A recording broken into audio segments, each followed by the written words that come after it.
back. I had to go brave the cold to go get my jack out of the car. My bad. Anyway, so I'm gonna finish this book. Damn it, I'm determined at this juncture. I didn't tag anybody. I didn't tag anybody. I should have, I guess, because people are already like, all right. So anyway, I'm back on the air. All right. So we are living in a world that practices the politics of death. And these numbers are 15 years old. Add all the war and made famine since 1972. It is patriarchy that practices the politics of death. Included in these figures, included in these figures should be all the actual deaths, perhaps also the living deaths, all those millions of women forced by patriarchal religious systems into continuous breeding of continuous raw material for all this continuous murder and dying. Add also Add also the vast numbers of us who will die before this century is over because patriarchal economic systems, chemical and radiation pollution of our food, water, and air, the deaths that are in us now perhaps, the deaths that are in our children. Add finally the deaths of entire species if we do not learn before the end of the 20th century to evolve out of the politics of death into the politics of living. The political art of living, the spiritual art of being alive. For from now on out, from now on in, genuine global spiritual awareness will be the vanguard of all successful human revolution. Political revolutions that do not follow an organic, terrestrial, cosmic spiritual vision will end up in more patriarchal death. Yes, religious revivals based on obsolete patriarchal ontologies will only end in massive political deaths, the obscenities of holy war. We are really in a trap. We must evolve or die. Clearly, patriarchal systems will not be the mode of our, clearly patriarchal systems will be the mode of our death. What could be the mode of our evolution? Paul Virlo speaks in Pure War about chronopolitics and the distribution of time. Quote, politics is no longer in space, in geospace, but in time. No longer geopolitics, but chronopolitics. Organization, prohibitions, interruptions, orders, powers, structurings, subjections are now in the realm of temporality.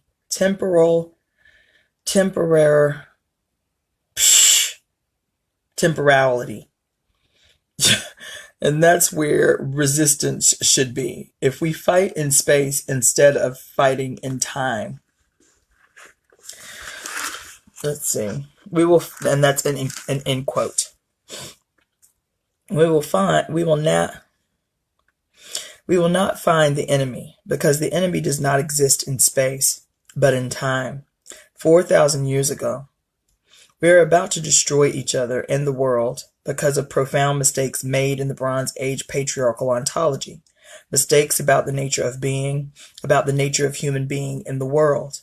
Evolution itself is a time process, seemingly a relentlessly linear unfolding. But biology also dreams. And in its dreams and waking visions, it outleaps time as well as space. It experiences prevision, clairvoyance, telepathy, and synchronicity. Thus, we have what has been called a magical capacity built into our genes. It is built into the physical universe. Synchronicity is a quantum phenomenon. The tachyon is consciousness, which can move faster than light. So, built into our biological physical selves, evolving linearly through time and space, is an authentically magical capacity to move spirally. synchronously, multi-sensorily, simultaneously, back and forth, up and down, in and out, through all time and space. In our DNA is a genetic memory going back through time to the first cell and beyond, back through space to the Big Bang, the cosmic egg, and before that. To evolve then, to save ourselves from species extinction, we can activate our genetic capacity for magic. We can go back in time to our pre-patriarchal consciousness of human oneness with the earth. This memory is in our genes. We have lived it. It is ours. This is a quote. This we know. The earth does not belong to man. Man belongs to the earth. This we know. All things are connected like the blood which unites one family. All things are connected. Whatever befalls the earth befalls the sons of earth. Man did not weave the web of life. He is merely a strand in it. Whatever he does to the web, he does to himself. End quote.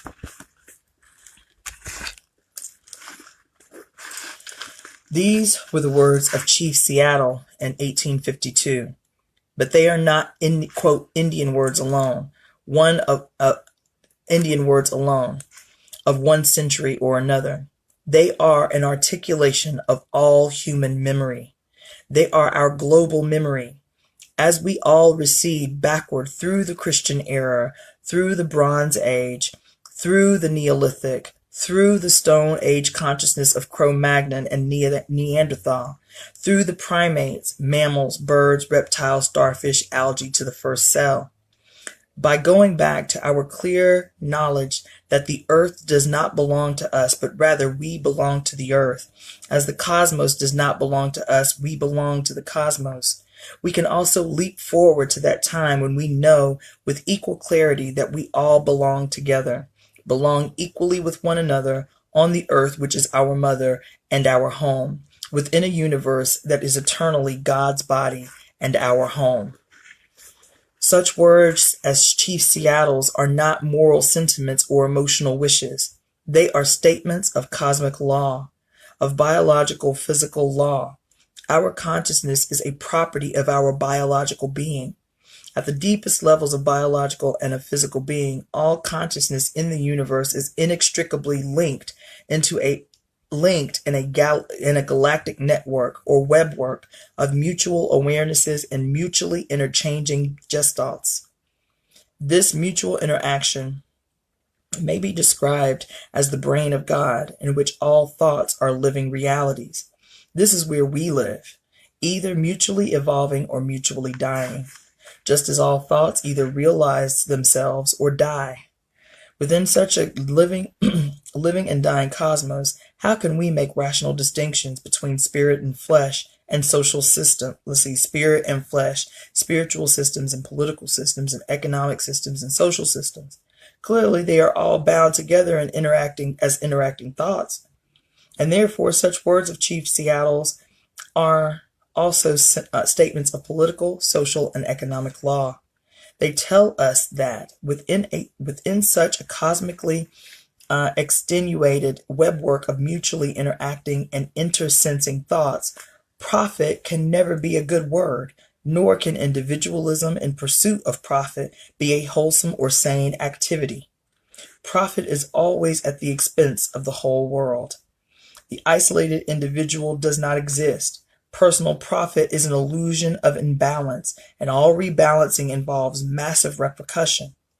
The Western biblical capitalist world's individualistic denial of the interconnected webwork of all existence has not, could never, make that webwork non-existent. It has only made its global reality increasingly painful. We are all locked in together, interlocked in mind, body, and soul together. The tremor of pain of one will eventually touch us all and become all. The degree of pain being experienced in the world today is very close to the point of global implosion. If we do not blow each other up with explosions of mutual fear and hatred, we will collapse inward in an implosion of mutually inflicted isolation and pain. As we are all connected together, there is nowhere we can go. Whatever we do, the repercussions of our present situation will be global. The earth is implacably round. We can change our thoughts, however. Evolution begins in the brain of any creature who experiences the need to evolve. Species can make quantum... Listen to what I'm telling you, Obasi. Species can make quantum leaps of change when the threshold number of them experience the need to change. Genetics can speak of random mutation, but in fact, gene mutations are reflections or reflexes of perceived needs within a species. Remember the shark story I was telling you, Abasi?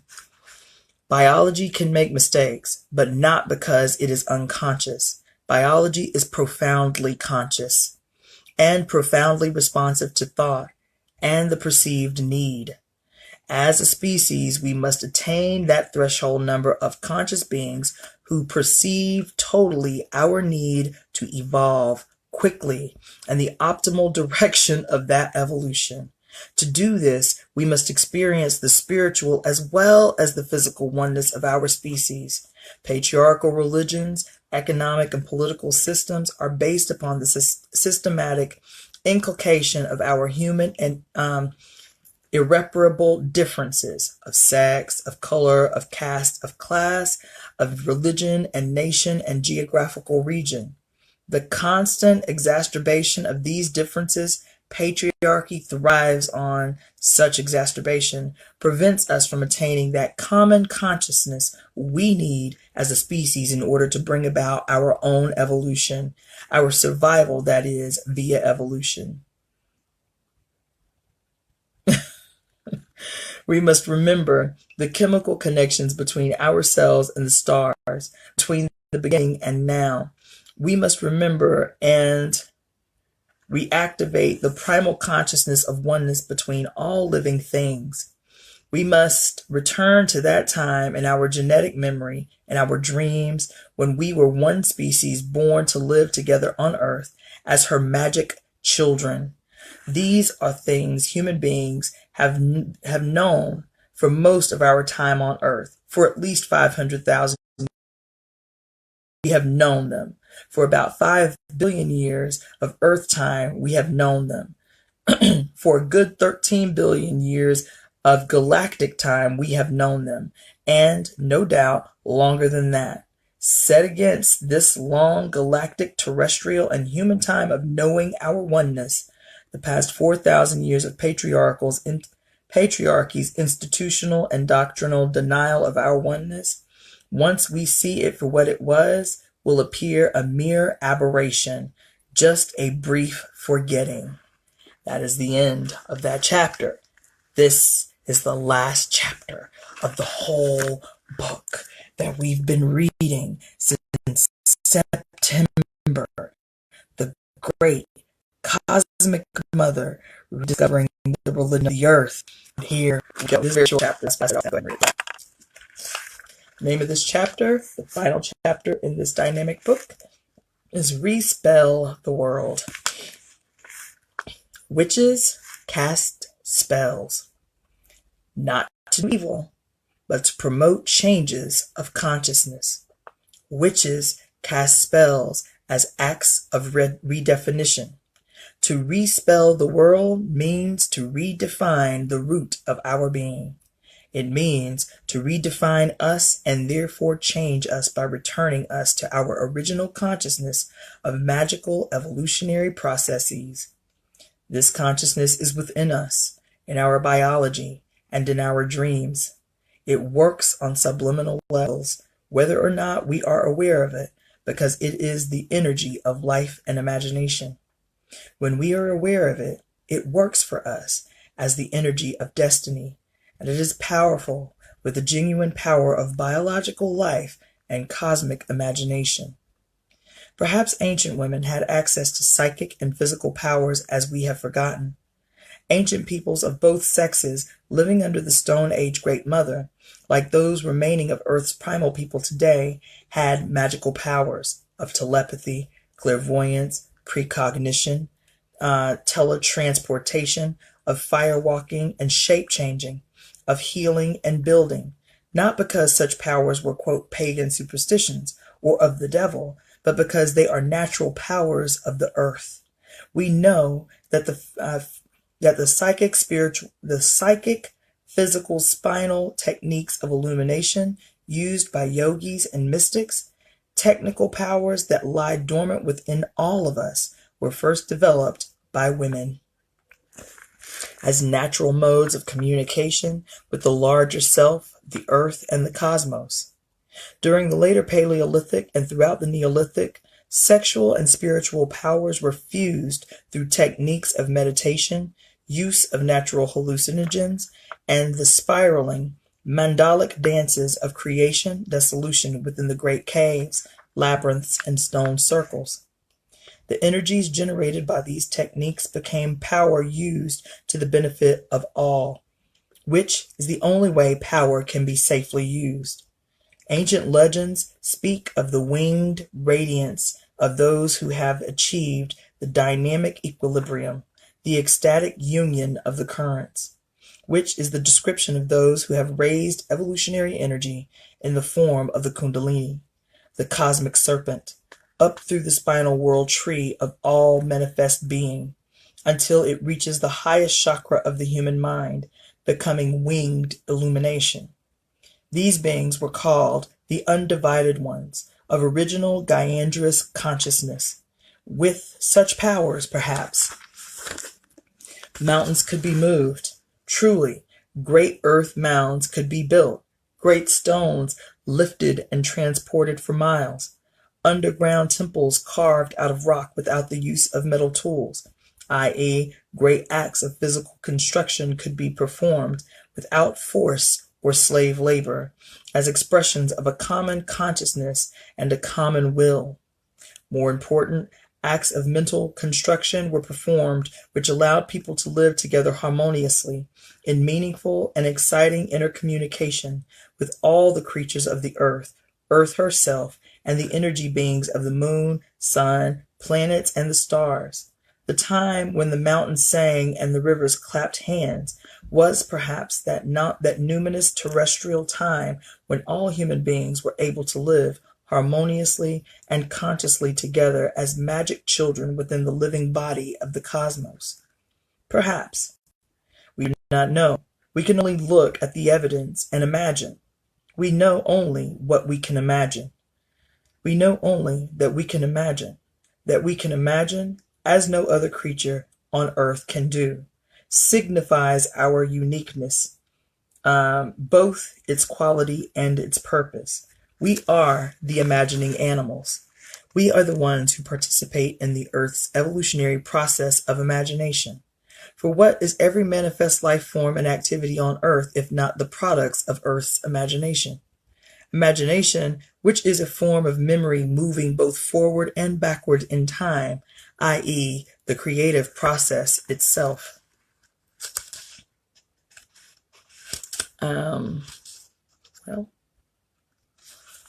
Perhaps the greatest harm patriarchy has done to us is to stifle, co-opt, and deform our powers of imagination. Moralisms, dualistic dogmas, repressive prohibitions block our imagination at its source, which is the fusion of sexual and spiritual energies. Patriarchal religions keep this fusion from happening. Imagination dies and is replaced by mechanical linear thought patterns, i.e., indoctrination.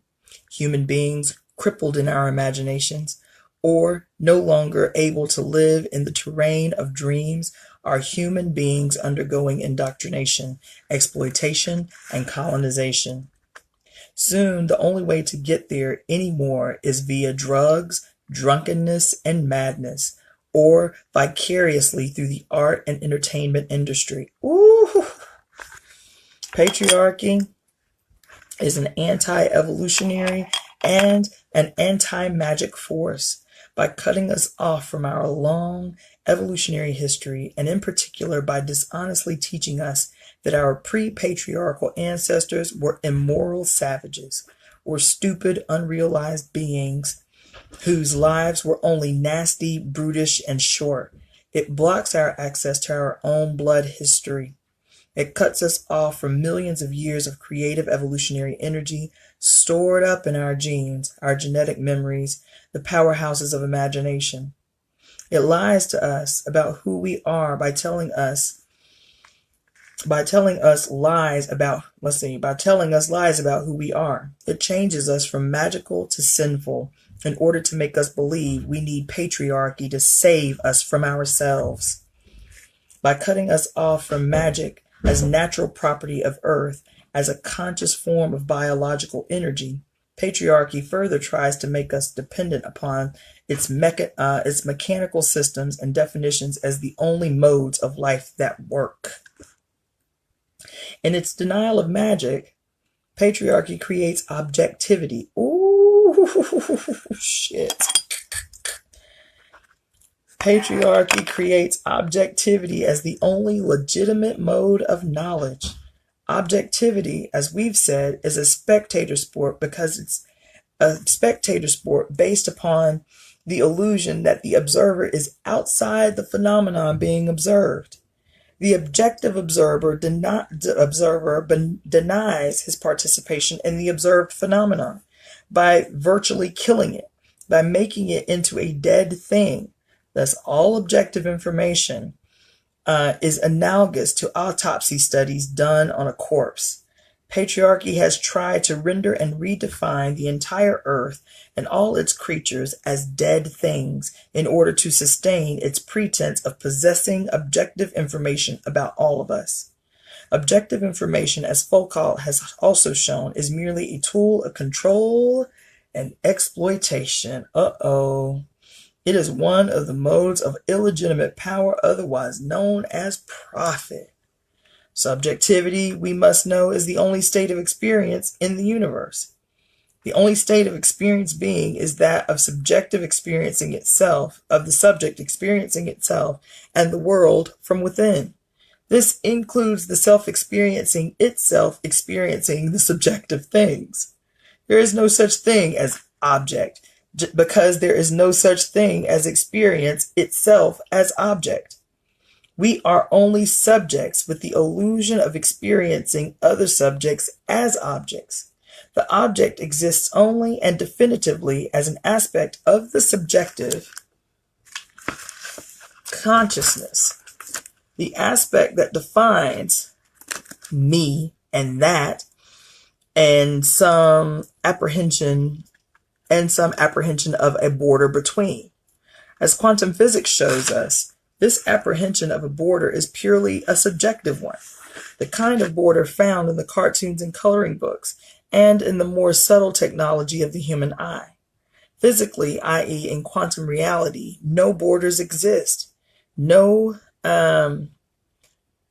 border exists in the reality of spirit either, as the spirit is a conscious perception of real energy fields and interactions. The border perception is a function of the individual's experience of evolution through time and space. To initially perceive the reality of ourselves, perhaps we need the border perception. Infants with immature eyes don't have it. To begin to define the reality of the world, we need to erase it, to transcend it. Everything touches everything in the real world. There are no borders. And this is the fact upon which the validity of magic is based, i.e., to objectify us, to divide and conquer us, patriarchy needs to insist on the reality of borders while denying the reality of magic. Only in this way can we be perceptually, intellectually, and systematically separated and thus weakened, while the great healing power of our common bondedness remains repressed. This common bond is no moral sentiment or humanist ideal, but a biological and quantum fact. Its sheer power, when raised from the subliminal to the conscious level, could generate an energy more equivalent to all the stored destruction of our bombs. From within us is the stored creativity of billions and billions of atoms. We know this. The thing that keeps us from activating our common creative evolutionary power is the perceptual and intellectual habit of separateness, i.e., 4,000 years of patriarchal ideology. All patriarchal religions have their mystics, and many of those come forward now to offer humanity a spiritual solution to a human crisis. But all these solutions occur within the terms of the problem itself, i.e., they are more examples of patriarchy perpetuating itself. Male mystics within the patriarchal cultures and systems can never reach a true fusion in the depths of their beings, of the sexual spiritual powers. Patriarchy's pejorative definitions of sexuality and abstract definitions of spirit prohibit this fusion. Patriarchal mystics are out of resonance with the earth spirit, with ecstasy, and with the dead. Most of all, they are out of contact with female energy. Their patriarchal worldviews are based on a biophobic denial of this creative female energy in both men and women. And all of us live in societies constructed out of this denial, societies that have attempted for 4 millennia to repress and destroy the bisexual nature of us all. In such nihilistic social energy fields, no real magic can happen. In its place in the past 2 decades, we have witnessed and undergone many morbid, sad, and narcissistic trips. Mystics and all religious people with patriarchal systems must begin to deal honestly with the fact that patriarchy can never, ever be anything other than divided against itself. For this schizoid self-division is the basic ontological act upon which it was built. Union or fusion cannot happen within patriarchal terms. It is patriarchy, after all, which deliberately sets out to banish and destroy ecstasy. What is ecstasy? It is our original state of being. It is the conscious expansion of the universe into a multitude of interconnected dimensions and forms. It is her dance of being from which all of us were born. Ecstasy is passion self-expressed through form. In the case of Earth, human beings and all other creatures and biological and geological activities are the forms. Cosmic energy is the passion. Ecstasy is the source and reality of all we feel, see, and are. So then, why don't human beings exist in a state of constant ecstasy? If ecstasy is the inevitable expression of being a conscious form or living cell in a cosmic energy sea, why don't we cognize it or feel it? What obstructs almost all human beings beyond the age of 5 from knowing this experience, which is physically indigenous and ontologically rooted in the very fact of the universe existing at all? Surely we know the answer. Patriarchal systems tell us that ecstasy is impossible or wrong, except according to its terms, its alienating definitions. But ecstasy, by definition, cannot exist on patriarchal terms. Ecstasy is the complete ontological challenge to patriarchy's explanation of life. Where patriarchal religious and social systems cannot wholly repress ecstasy, they demonize it. Ecstasy becomes an underground or forbidden activity, most often experienced privately, accompanied by guilt, rarely in common accompanied by a whole world. But in and with the whole world is where we are supposed to feel ecstasy. In and with and as the whole world is where our human ecstasy is born. It is the celebration of the recognition that our spirit and flesh are one. It is the human female who was designed by evolution itself as the link between sexuality and spirit, between biological energy and the cosmic soul. It is the human female as the leading edge of earthly evolution, who was specifically neurologically structured for the experience of ecstasy. For this reason, the first religions on earth were designed by women, for women, and in celebration of femaleness. For this reason, matrifocal cultures had no reason or need to deny the other, for all otherness was a part of the mother. In ecstasy, all otherness becomes the self, the one. Ancient women could not have invented because they had no need for paranoid divisions between psyche and body, power-hungry manipulations of spirit versus matter, dualistic explanations of flesh versus soul. They were the undivided ones, tapping into unhindered flows of ecstatic energy, which is both spiritual and biological, of earthly soil and cosmic thought together. Not needing to tell a lie at the root of things about the origin of life. Not needing to maintain this lie by force, day and night, against the urges of all nature and its consciousness towards the truth.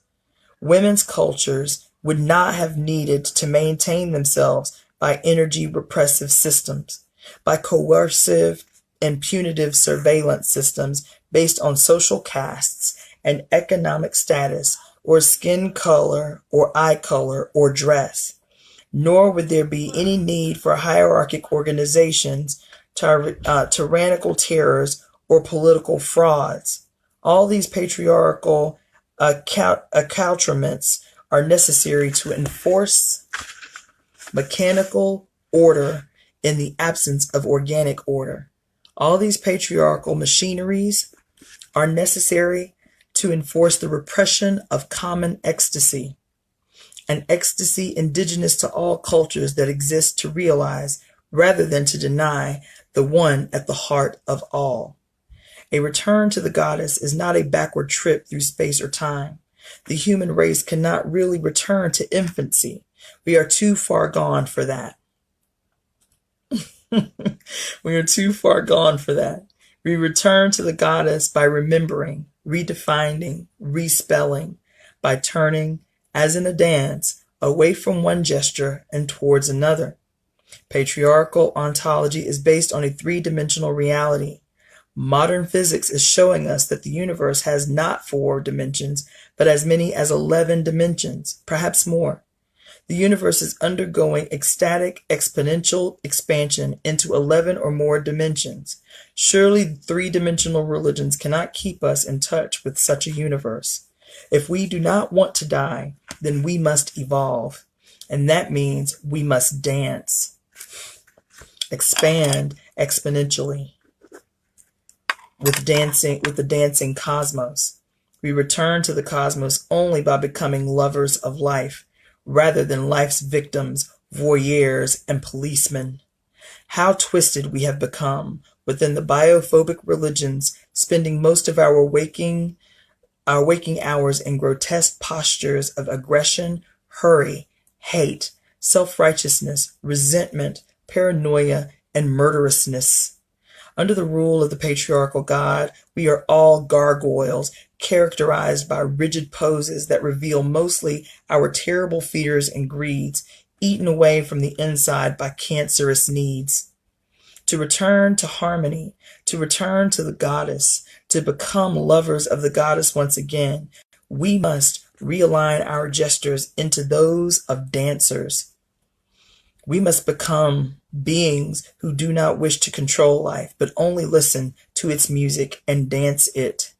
This is not easy to do. It might be impossible, but it is our only alternative to mass death, whether by war or by total global mechanization. The patriarchal God has only one commandment: punish life for being what it is. The goddess also only has one commandment: love life for what it is. Women, designed by evolution as the links between spirit and flesh, are perhaps also designed by the cosmos to lead the human world back, now, to the great celebration for the reconciliation of flesh and spirit. Thus, at the very edge of death, we will return to the beginning. That is, at the end of the world, where we must surely be, we will return to the goddess, the great mother of us all, as her magic children. In a round world, the only way for human beings to survive to the end is to return to the beginning. Thus, we complete a circle, but on a spiral, we revolve to a larger circle. Now is the time to make again sacred our experience. Which power, it is said, cannot truly die, since it is a real power of the real cosmos. It can't die, it can only be forgotten. That means it can also be remembered. As the serpent can be awakened from its trance sleep at the bottom of the spine and induced to rise, to become the luminous flying bird of the imagining mind. Once we thoroughly understand how and why patriarchy acquired its power over us, the power of an entrenched mistake over the minds and lives of all people, once we understand and feel clearly that the fight of witch women is also the fight of Earth's people everywhere against mechanical subjugation and exploitation, once we reestablish the magic link between the individual psyche and the Earth's vital energy flow, between all evolving matter and all evolving spirit, and learn to encourage and teach others to do the same, and a loving return to what we always were, perhaps then, in the final time of crisis, the serpent goddess will shake herself loose from the deep exiled sleep in the earth's belly. Perhaps the serpent of life's flow energy will begin to rise again, all luminous and of the earth, and the children of the Great Mother will rise up with it, and the universe will be our home again as before. This flight is not an escape, but a return. The only way for human beings to survive the end is to return to the beginning. And then, okay, so that's the end of the chapter. But she closes with a poem that I am going to read. It's a prayer, and Lord, I got chills everywhere. This has been a journey, so this is the official end. Listen to the words of the Great Mother. She says, "Whenever ye have need of anything, once in the month, and better it be when the moon is full, then ye shall assemble in some secret place. To these I will teach things that are yet unknown, and ye shall be free from all slavery. Keep pure your highest ideas, strive ever toward it. Let not stop you, nor turn you aside. Mine is the cup of wine of life, and the cauldron of Setuan. I am the mother of all living, and my love is poured out upon the earth. I am the beauty of the green earth, and the white moon among the stars, and the mystery of the waters, and the desire in the heart of woman. Before my face, let thine innermost self be unfolded in the raptures of the infinite. Know the mystery, that if which thou seekest thou findest not within thee, thou wilt never find it without thee. For behold, I have been with thee from the beginning, and I await thee now, blessed be." We made it! We did it! This whole big old giant book since September. We made it! We made it! That is the end. That is the conclusion. That is the wonderful, wonderful book. The Great Cosmic Mother, Rediscovering the Religion of the Earth by Monica Soju and Barbara Moore. Powerful, powerful reading. I feel such a sense of accomplishment in its completion. Oh, ashe, ashe, ashe, oh. Okay, so that is it. I'll have to figure out what I'm going to give y'all next, but I'm going to take a break. I don't know, maybe 2 weeks or so. I'll come up with something good, though. But, yeah, so for those that are interested or have never tuned in, go back through my pictures, folders, both in Moyende Creations and my Moyende Creations Facebook page, as well as my Iapo Ingina Facebook page. Look in the picture folders, and there you will find all the videos that I've done of the entire book. So, yeah, rewatch them. I do. I learn, very holistically. So by sight, sound, and speaking and touch. So I always get something different when I read than when I listen to the read. So yeah, it's just been a powerful experience. I'm grateful for those that have participated. And I'll be back again with some other good juicy bit. Don't know what it's going to be. You can make suggestions. That's great in the comment section or inbox me. Make suggestions of what I should read next. But that's it. We're finished. Yay. All right.